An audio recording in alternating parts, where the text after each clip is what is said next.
If you wanted to stop Africa from becoming a superpower, you wouldn't have to invent a new strategy. The blueprint has already been written, tested, and perfected over centuries. You'd start by making sure Africa never unites. The easiest way to do that is by keeping people divided along ethnic, tribal, and religious lines. If they ever start working together, remind them of past grievances. Stoke old wounds. Fund separatist movements. Keep border disputes unresolved. Make sure every time they take one step forward, they take 2 steps back because they're too busy fighting each other. You'd install leaders who serve foreign interests, not their people. Find the most corrupt, the most easily manipulated, the ones who crave wealth and status more than progress. Offer them power in exchange for loyalty. If a leader rises who actually cares about Africa, get rid of them. Assassinate them if necessary. But if that's too messy, just destabilize their government and back a coup. If they talk about nationalizing resources, make an example out of them. If they try to unite Africa, take them out before the idea spreads. You'd keep Africa economically weak by making sure it never industrializes. Let them export raw materials but never process them themselves. Control the mines, the oil fields, the rare earth minerals. Keep them selling cheap and buying expensive. If a country tries to break free and build its own industries, sabotage it.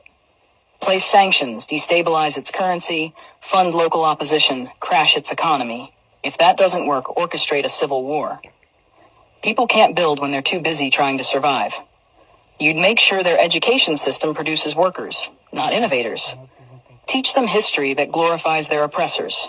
Make them think their cultures are primitive. Their ancestors were savages. Their future depends on foreign approval. Train them to memorize, not to think critically. Keep their best and brightest looking overseas for opportunities. Make them dream of escaping Africa rather than fixing it. Offer scholarships that take their top minds to the West and never encourage them to return.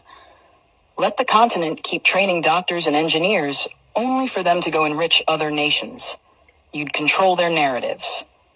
Own their media, control their stories, dictate their image to the world. Make them believe they are corrupt, hopeless, eternally in crisis. Flood their screens with poverty porn and war zones. Show them charity ads that make them believe they are helpless without foreign aid. Downplay their successes. Twist their victories into isolated incidents. If an African country develops a groundbreaking innovation, credit a foreign investor. If an African leader implements a successful policy, frame it as an anomaly rather than proof of competence. You'd make sure they remain dependent. Drown them in debt. Offer loans with impossible conditions. Force them to privatize everything so foreign corporations own their water, their electricity, their land. When they struggle, give them just enough aid to keep them alive, but never enough to make them self-sufficient.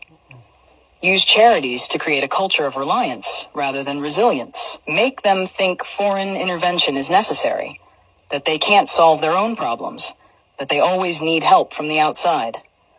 You'd suppress their military strength.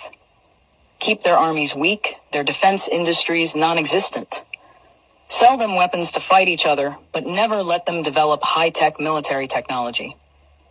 If a country tries to build a strong defense system, accuse them of being a threat to stability. Make sure they always need foreign peacekeepers, foreign military bases, foreign advisors controlling their security. Keep them vulnerable to invasion, coups, and foreign interference. The formula is simple. Divide, corrupt, exploit, miseducate, control. Keep them fighting each other. Keep them looking outside for solutions. Keep them poor, dependent, insecure. Make sure every attempt to break free is met with resistance so strong that the next generation thinks twice before trying again. This isn't a theory. It's history. The real question isn't how to stop Africa from becoming a superpower.